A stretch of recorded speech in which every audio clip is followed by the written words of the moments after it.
Hello and welcome to Impera Project, a project built on a dream. Last time we talked about one of the greatest existential questions. Why do bad things happen to good men? And we used Seneca's book De Providentia as a structure for our explanation. We wholeheartedly recommend Seneca's works in which you can find explanations for all kinds of these mundane existential dilemmas. Today, on the other hand, we want to shift our focus from European philosophy all the way to the Far East. We haven't done this in a while. You have to note that Eastern philosophy is a whole another dimension to explore when it comes to concepts and overall thinking architecture. Today, we are going to talk about the intellectual battle between Mohism and Confucianism, two giants so different in their own pillars of thoughts. But before we start this video, we would appreciate it if you'd press the subscribe button, turn on the notifications, leave a like and a share if you enjoy our content. That being said, let's start. You've probably already heard of Confucianism, the teachings of the great Confucius. Walking in the steps of the old Tao, Confucianism can be understood as a scholarly tradition, an all-encompassing way of thinking and living that entails ancestral reverence and a profound human-centered religiousness. While East Asia has a lot of religions such as Shinto, Taoism, Buddhism, Islam and Christianity, this particular way of thought is not exactly a religion,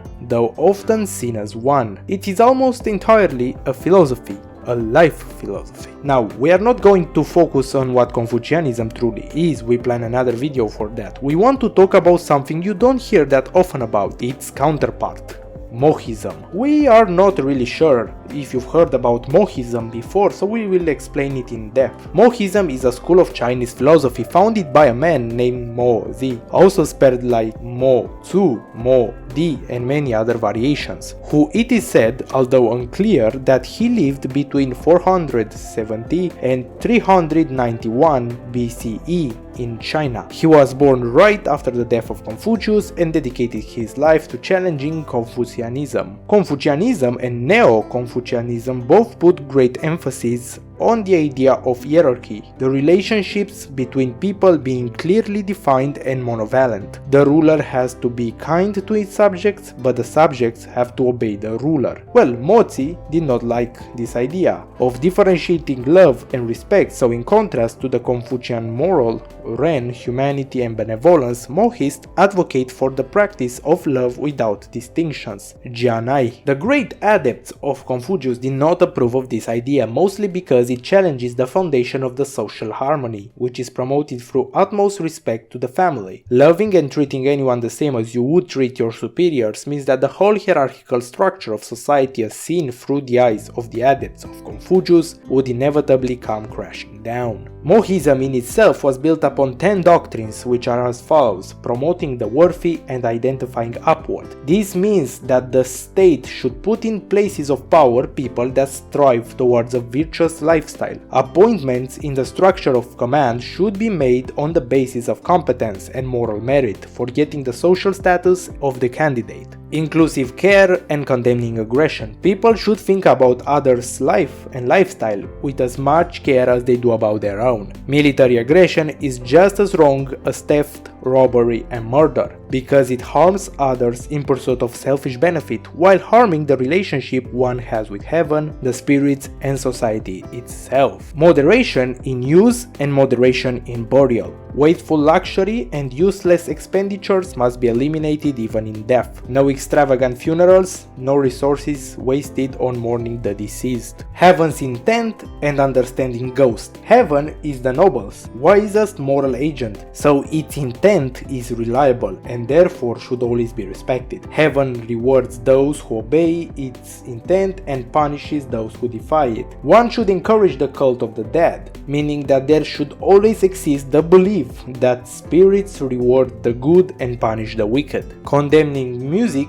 and condemning fatalism. One should not engage in extravagant music and over-the-top entertainment or any other luxury enjoyed by rulers and high officials, because this is a waste of resources. Fatalism fails to meet a series of justificatory criteria and so must be rejected. Adepts of Mohism usually advocate these doctrines in different order depending on the circumstances of the state. If the state is in disorder, then expound promoting the worthy and identifying upward. If the state is poor, then expound moderation in use and moderation in burial. If the state overindulges in musical entertainment, then expound condemning music and condemning faith. If the state is dissolute and indecorous, expound honoring heaven and serving ghosts. If the state is devoted to aggression and intimidation, then expound inclusive care and condemning aggression. Book 49, Questions of Lu. So as you can see, Mohists put the good of the many above the good of the few. Their whole philosophy revolves around the existence of a said state, a government which should be led by the virtuous, and the individual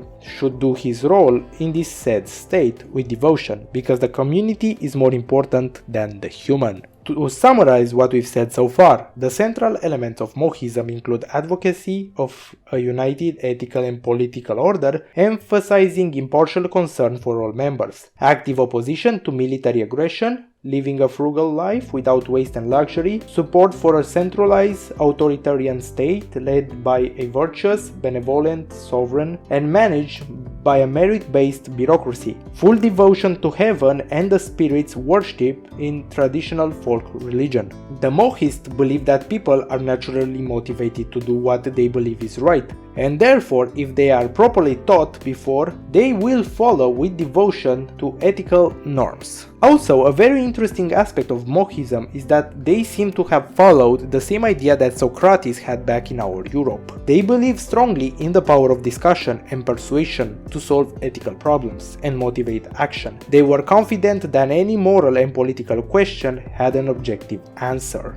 We will keep discussing Mohism in the following videos. Any school of thought that originated in the Far East is extremely intricate, and we believe it is always a good idea to see what people with a completely different valor system have been following as life advice during their time. If you enjoyed this video, don't forget to leave a like, share and subscribe to our channel for more videos related to philosophy. As always, have a beautiful day.